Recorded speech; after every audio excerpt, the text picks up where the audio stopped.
Hi, Kevin Coop here, and this is FaceTime with the Content Guy. Coming to you this morning from Freeport, Maine, where it is a spectacular day. It's clear, it's bright, it's actually a little bit warm, which is surprising for this time in October, but it is a great place to be. And I love coming to Freeport. I'm not a particularly big shopper, but I do love LL Bean. Listen, I'm 50% of my wardrobe is probably LL Bean. I have probably a dozen of these shirts because, listen, if all you wear most of the time is jeans and shirts like these, it's a great place to go to, keep things simple. Quality's great, costs aren't high. It's a great place to shop. LL Bean's been a very interesting company. It's been well chronicled about how they've made the transition from being just a catalog company to also be a completely omni-channel kind of company, right? They went from catalogs to the internet. Now they're opening brick and mortar stores. They're expanding cross country.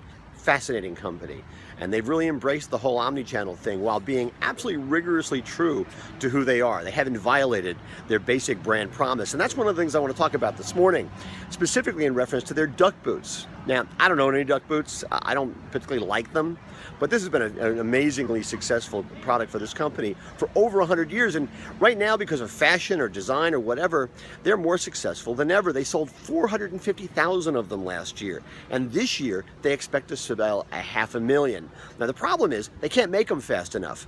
They were back ordered last year. They're already back ordered for this year. I'm told that if you were to order one right now, you'd probably get it sometime in February. They've even hired dozens and dozens of people to stitch these boots because they want to keep up with the demand. They just can't quite do it. But what's been fascinating to me is, they continue to make them here in the United States, right? They could have outsourced these. They could have sold them someplace, had them made someplace else. They'd probably find a lot of cheap workers who could have done it very, very quickly, kept up with the demand. They could have made more money on the product, but they haven't done that. They've been absolutely true to their brand promise, and I think that's something to be admired. Because, if they were to start making them in China or Thailand or something like that, they would lose not just their cachet, but almost all of their brand equity. And that's a really important thing not to do. They could do it, but they don't do it, right? It's the old Jurassic Park thing. Just because you can do something doesn't mean you should do something. And I think that's something to be admired about LL Bean. They are absolutely authentic, they're absolutely rigorous, and that's something that more retailers have to take very, very seriously. Anyway, that's what's on my mind this Thursday morning. I'm going to go inside and pick up a couple more shirts. And as always, I want to hear what's on your mind.